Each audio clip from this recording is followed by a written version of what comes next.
əvəz edir. Əsas nitq hissəsini əvəz edir və hansı nitq hissəsini əvəz edirsə, əvəzi o nitq hissəsinin sualına cavab verir. Biz bu günləri şəxs əvəzliklərindən danışacağıq. Şəxs əvəzlikləri uşaqlar şəxsləri əvəz edir. Və şəxslər, məsələn, mən, kim, mən, sən haqqında danışdığımız şəxs, sən, kim, sən.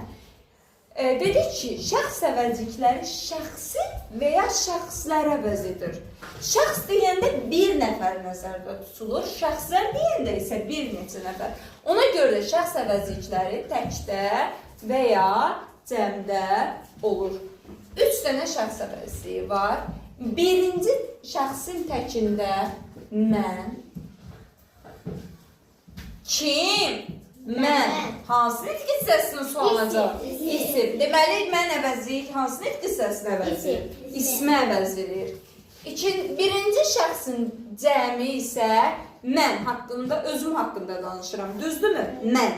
Öz haqqında danışıram. Bu məndir. Bəs mən özüm haqqında cəm olaraq danışanda biz nəzərdə tutulur. Birinci şəxsin cəmində isə biz. Kimsə haqqında danışıram, sən.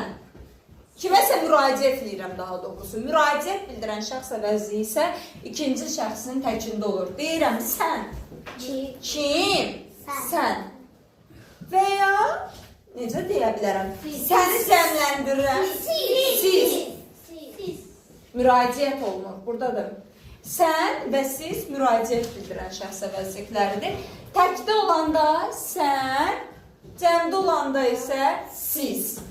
Sonra və kimlərsə haqqında, kimlərsə haqqında danışanda deyirik ki, o. Kim? O. Və ya kimlərsə haqqında danışanda onlar cəmdə. Bax, hamısı nəyə əvəzlədir? Hansı nitq hissəsini əvəzlədir?